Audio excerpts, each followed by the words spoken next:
তো এই সমস্ত সংগঠনগুলো আমরা তো মেম্বারে অনেক কিছু বলি, এটা করে ফেলবো, এটা করে ফেলবো, মাহফিল এটা করি, আন্দোলন নেমে গেছি, কিন্তু তারা না মেম্বর না আন্দোলন কিচ্ছু নেই, তারা গোপনে আপনার শিক্ষাঙ্গনটাকে ধরে ফেলছে। সমস্ত এনজিও সংস্থাগুলো মূল টার্গেট কি? শিক্ষা। শিক্ষা জাতির মেরুদণ্ড, শিক্ষা শেষ করো, এই জাতির মেরুদণ্ড শেষ।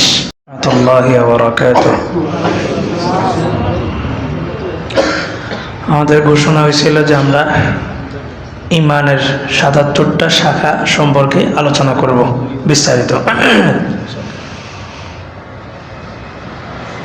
তো যে কোনো জিনিস যখন অপরিচিত থাকে তখন নতুনভাবে চিনা যায়, কিন্তু যখন বিষয়টা ঘোলাটে হয়ে যায় তখন বিপরীতমুখী জিনিস দ্বারা ওই বস্তুটাকে নির্ধারণ করতে হয়। ঈমান আমাদের অপরিচিত না, পরিচিত, কিন্তু এখন সমাজের মধ্যে ঈমান এবং কুফর মিক্স হয়ে গেছে। এই কারণে এখন ঈমানকে চিনতে হবে কুফুরের মাধ্যমে। যেগুলো কুফর সেগুলো ঈমান নয়, যেগুলো ঈমান সেগুলো কুফর নয়। আরবিতে একটা কথা আছে, তুরাফুল আশিয়া ও বিআজদাদিহা, প্রত্যেকটা বস্তু তার বিপরীত বস্তু দ্বারা পরিচিতি লাভ করে। দিন কাকে বলে? একজন জানেই না, চিনেই না, তো তাকে তখন বলতে হয় রাত চিনো? রাত, তো বলে যে রাতকে চিনি, তো বলে যেটা রাত নয় সেটাই কি? দিন। আবার যেটা দিন নয় সেটাই কি? রাত। বিপরীতমুখী জিনিস দ্বারা চিনা যায়। তো এখন আমরা ঈমানের যে ৭৭টা শাখা আছে এগুলো আলোচনা করার আগে, ঈমানটা এখন মিক্স হয়ে গেছে, ঈমান এবং কুফর একদম খিচুড়ি হয়ে গেছে। ঈমান আমরা লেবাসদারিরাই এমন কিছু কাজ করতেছি, কুফরি কাজ। তো মুসলিম সমাজে ওই কুফরগুলো কি হয়ে গেছে? নর্মালাইজেশন, মানে স্বাভাবিক। মানুষ মনে করে যে এটা করলে এখন কোনো সমস্যা নেই, যেহেতু বড় বড় হুজুররা করতেছে। তো এই জন্য আমরা এখন ঈমানকে চিনব কুফরি চিনার মাধ্যমে, কুফরকে চিহ্নিত করার মাধ্যমে ঈমানকে চিনব। যে সমস্ত ফিতনাগুলা ঈমানকে ধ্বংস করে ওই ফিতনাগুলা চিনব। যেই ফিতনাগুলা পরিচালনা করে যে সংস্থাগুলো, এগুলাকেও চিহ্নিত করতে হবে। তাইলে আপনি নামাজ পড়েন আর না পড়েন, রোজা রাখেন আর না রাখেন, অন্তত আপনার ঈমানটা কি রাখতে পারবেন? বিশুদ্ধ রাখতে পারবেন। ধর্ম কর্মেও হয়, ধর্মের মূল ভিত্তি হচ্ছে বিশ্বাস। নামাজ পড়ছেন, রোজা রাখছেন, হজ জাকাত সব করছেন, ঈমান নাই, কাজ হবে? হবে না। আবু জেহেল মরার আগের বছরও কি করছে? হজ করছে। ধর্ম হচ্ছে বিশ্বাসের নাম। বলে যে ঈমান আনো, তো বলে যে আনলাম, আমানতু বিল্লাহ, কার উপরে? দেখা যায় আল্লাহকে। ওয়ামালাইকাতি, কার উপরে? ফেরেশতাদের উপরে দেখা যায়। ওয়া রাসূলিহি দেখা যায়। ওয়া কুতুবিহি, পঞ্চ ইন্দ্রিয় দ্বারা অনুভব করা যায়, কিন্তু বাস্তবিক অর্থে কিতাবের ওই ইলমটা দেখা যায় না। ওয়াল ইয়াউমিল আখির দেখা যায়। ওয়াল কাদরি খাইরিহি ওয়া শাররিহি মিনাল্লাহি তাআলা, তাকদীর দেখা যায়। ওয়াল বাসি বাদাল মাউত দেখা যায়। তো সব না দেখা জিনিসের উপরে বিশ্বাস করার নামই হলো কি? ঈমান। ঈমান ঠিক। এবার আমল করেন। আখলিস দীনাকা ইয়াকফিকাল আমালুল কলিল, একদম অল্প একটু আমল করছেন, নাজাত। কেন? ওই যে ইখলাস, ঈমান এবং ইখলাসের সাথে হয়েছে। তো আমাদের সমাজে দেখবেন যে বস্তুটা হালাল, এটার উপরে হালাল লেখার প্রয়োজন হয় না, মানুষ জানে এটা হালাল। দেখবেন যেটার উপরে হালাল লেখা আছে বুঝতে হবে যে এটার মধ্যে কি আছে? ভেজাল আছে। তো নাম দিবে খুব সুন্দর সুন্দর নাম, এত সুন্দর নাম আপনি আশ্চর্য হয়ে যাবেন। একটা নাম হচ্ছে হিজবুত তাওহীদ।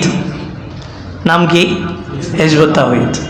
আপনি যদি গুগলে সার্চ দেন বা যে কারো কাছে জিজ্ঞেস করেন এটার অর্থ কি, তো বলবে যে তাওহীদের দল, একত্ববাদীদের দল। কত সুন্দর নাম। কিন্তু এই নামের অন্তরালে তারা যে মিশন নিয়ে নামছে, কোনো মুসলমান, পুরো মসজিদ ভর্তি মুসলমান থাকবে, নামাজি থাকবে, কিন্তু একজনও জান্নাতে যেতে পারবে না। তারা এমন একটা মিশন নিয়ে নামছে, খুব সুন্দর সুন্দর চটকদার কিছু কথা বলবে, খুব সুন্দর সুন্দর। আর এখন আমাদের সমাজের মধ্যে আপডেট, একটু ইংলিশ বললে ওটাকে সবাই একটু কি মনে করে? আপডেট। তো এই কারণে মানুষ সংগঠনগুলোর নাম দেখি ইংরেজিতে মডারেট ইসলাম, এই ইসলাম হয়েছে। তো ইংলিশ নাম দিলে সবাই মনে করে যে না এটা একটু কি আপডেট ভার্সন। তো হিজবুত তাওহীদ শব্দের অর্থ হচ্ছে কি? একত্ববাদীদের সংগঠন। কিন্তু এরা এমন কিছু মিশন নিয়ে সমাজে নামছে যে নিজেরা তো গোমরাহ, কেউ যেন সঠিক পথ না পাইতে পারে। বাবাই বলছে আমি সম্পত্তি দিব, আমার মৃত্যু পরে আমার কবরের কাছে আইসা কান পাতলে আমি বলে দিব আমার সম্পত্তি কোথায় আছে না আছে। তো প্রথম বড় ভাই গেছে, কবরের ছিদ্র দিয়ে কান দিছে, বাবা ভিতর দিয়ে কানটা কেটে রেখে দিছে। তো বড় ভাই উঠে বলতেছে আচ্ছা অমুক জায়গায়, ঠিক আছে। এরপরে সিরিয়ালের 6 ভাই গেছে, সবারই কান কেটে দিছে। 7ম নাম্বার জন গেছে, তারও কান কেটে দিছে। সে বলে কি ব্যাপার বাবা, তোমাদের 6 জনের সম্পত্তি বলে দিল আর আমার কানটা কেটে দিল, কি কারণ? তো 6 ভাই বলতেছে আমাদেরও কান কাটা গেছে। কিন্তু প্রথম ভাই, বড় ভাই, সে যদি বলতো যে আমার কান কাটা গেছে, তাহলে বাকি 6 ভাইয়ের কান ভালো থাকতো, তার কানটা কাটা থাকতো, এই জন্য সে বলেনি। তা আমাদের নেতৃত্বস্থানীয় অশিক্ষিত কিছু লোক বসছে, এরা কখনোই চায় না এই জাতি শিক্ষিত হোক, এই কারণে এরা শিক্ষাটাকে শেষ করে দিছে। তো এই সমস্ত সংগঠনগুলো, আমরা তো মিম্বরে অনেক কিছু বলি, এটা করে ফেলবো, এটা করে ফেলবো, মাহফিল এটা করি, আন্দোলন নেমে গেছি, কিন্তু তারা না মিম্বর না আন্দোলন, কিচ্ছু নেই। তারা গোপনে আপনার শিক্ষাঙ্গনটাকে ধরে ফেলছে। সমস্ত এনজিও সংস্থাগুলো মূল টার্গেট কি? শিক্ষা। শিক্ষা জাতির মেরুদণ্ড, শিক্ষা শেষ করো, এই জাতির মেরুদণ্ড শেষ। তো তারা গোপনে এই তাওহীদের নাম দিয়ে ঢুকে গেছে মুসলিম সমাজে। তো তাদের অন্যতম একটা মিশন হলো ইন্টারফেইথ, অন্তধর্ম, যেখানে কোনো ধর্মের ভেদাভেদ থাকবে না। এটা এমনভাবে সমাজে নর্মালাইজেশন করা হয়েছে, এখন মুসলমানও বলে, কয়েক সমস্যা কি, তারা তো ভালো কথা বলে। বিদুর্মীরাও কি বলে? ভালো কথা বলে, সমাজসেবা কাজ করে। বিদুর্মীরা যত ভালো কাজ করুক, আল্লাহ বলছেন হাবা আম মানসুর, এরা আখেরাতে যায় দেখবে তারা যে নেক আমলগুলো করছে, দান সৎকার করছে, সমাজসেবামূলক কাজ করছে, ঈমান না থাকার কারণে তাদের ওই নেক আমলগুলো বিক্ষিপ্ত ধুলাবালির মতো ছাই উড়ে গেছে। এগুলো কি আর একত্রিত করা সম্ভব? আর একত্রিত করলেও ছাই দিয়ে কি কিছু করা যাবে? যাবে না। আল্লাহ বলেন এদের এই সমস্ত নেক আমলগুলা আখেরাতে বিক্ষিপ্ত ধুলাবালির মতো উঠতে থাকবে, হাবা আম মানসুর, কোনো কাজ আসবে না। কেন? ওই যে ঈমান ঠিক নেই। ঈমান না থাইকা যত আমলই করুক, আপনি অ্যাকাউন্ট খোলেন নাই, টাকা জমা রাখছেন, টাকা কি জমা হবে? আমাদের সমস্ত আমল জমা হয়, জমা হওয়ার জন্য অ্যাকাউন্ট খুলতে হয়, ওই অ্যাকাউন্টের নামই হচ্ছে ঈমান। এই জন্য সবাই মিশন নিয়ে নামছে, মুসলমানদের কাছে ঈমানটা শেষ করে দিতে হবে। আর মুসলমান মনে করছে আমি 5 ওয়াক্ত নামাজ পড়ি, আমি কুফরি কাজ করলেও সমস্যা কি? আমি তো 5 ওয়াক্ত কি করতেছি? নামাজ পড়তেছি। আমি রোজা রাখি, হজ করি, কিছু কুফরি কাজ আমার দ্বারা হলে সমস্যা কি? অথচ আপনার নামাজও ম্যাটার না, বড় বিষয় নয়।